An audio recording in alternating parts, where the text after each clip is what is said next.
The top stories. Government minister says past marijuana use should not disqualify police applicants. Restive NCC workers make it clear they are ready to strike, but will they? And get ready to eat those fish with the spiky, stinging fin rays. Welcome to Nation News for Thursday, May the 15th, 2014.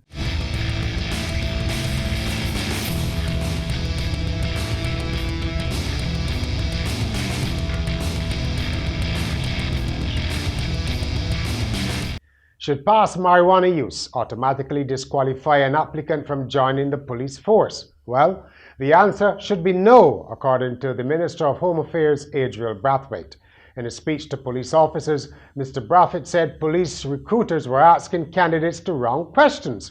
Rather than a question about whether a candidate had ever smoked pot, he said it should be, do you smoke marijuana, or when last did you do so? The minister said he didn't know how many young men would be able to say they'd never used ganja, and added that forces across the Caribbean were having the same challenge. Mr. Brathwaite said he'd been forced to intervene to gain a reprieve for an applicant who was initially disqualified because of a yes answer, and who was now a member of the force. Let us know what you think on our website, nationnews.com. Workers at the National Conservation Commission say they are ready to march or strike over the contentious NCC dismissals, a dispute that has been rumbling for 2 weeks with no end in sight. Representatives from two unions, the NUPW and BWU, faced an incensed audience during a meeting at the Horatio Cook Auditorium. They are now ready to stop work and protest what they say is a breach of the agreed last in, first out retrenchment of 200 or so workers at the agency. Cabinet was due to discuss the dispute at its regular Thursday meeting. Local tourism officials are poised to make an aggressive push in the Canadian market, which has performed disappointingly this year, with arrivals running at 10% below 2013. The acting CEO of the Barbados Tourism Authority, Petra Roth, spoke to Nation News.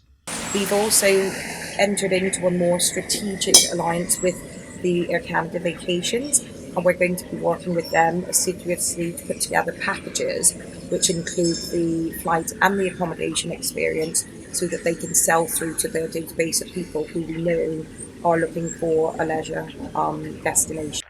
Close to 100 delegates from as far away as Israel and Japan will be making their way to Barbados for a 4-day variety international conference hosted by the local chapter of the Children's Charity. President Colin Brewer says Senate President Carrie Ann Eiffel will receive an award.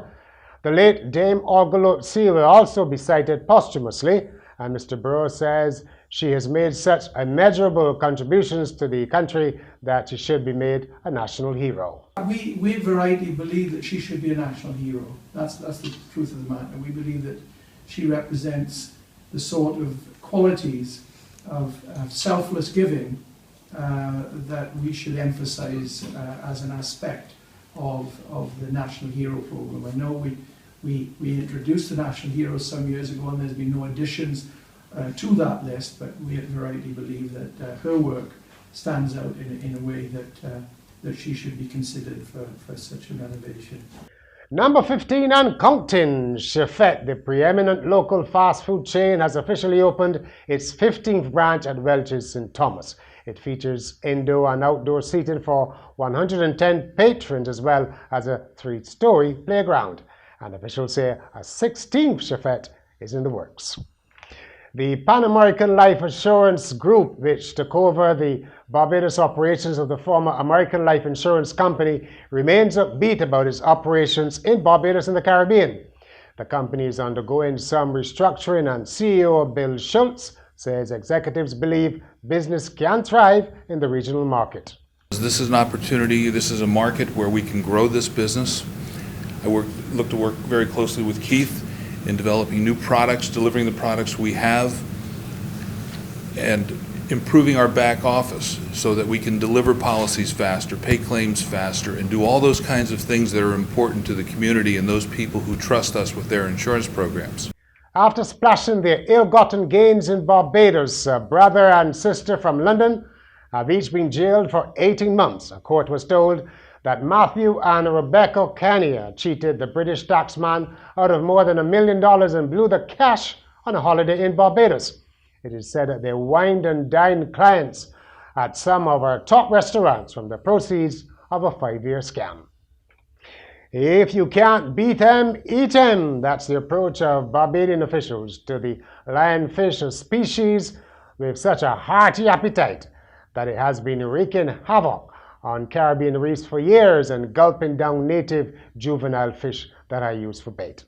Local divers and fishermen are being invited to take part in a lionfish derby to collect and remove as many as they can next week Saturday at the Harbour Lights on Bay Street. The public is invited to taste samples of lionfish, the fish with spines that can deliver a very painful sting, and watch filleting and dissection demonstrations, as well as an afternoon cook-off by top chefs.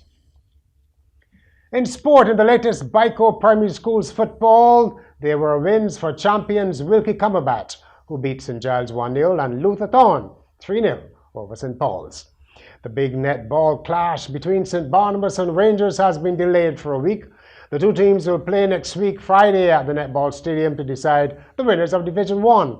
St. Barnabas were scheduled to play Pride of Villa on Wednesday night, but Villa did not show, citing a shortage of players.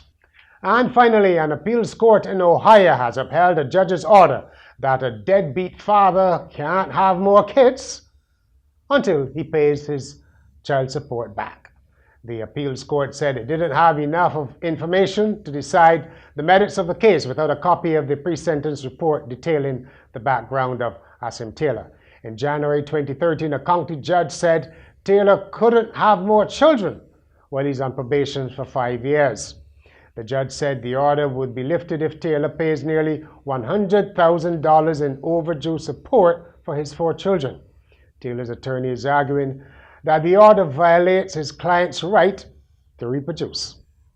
That's Nation News this Thursday. It is available on our website, nationnews.com, on Facebook, Twitter, and on our YouTube channel. Get Friday's Weekend Nation for stories on singing star Chantel and the business of burying the dead.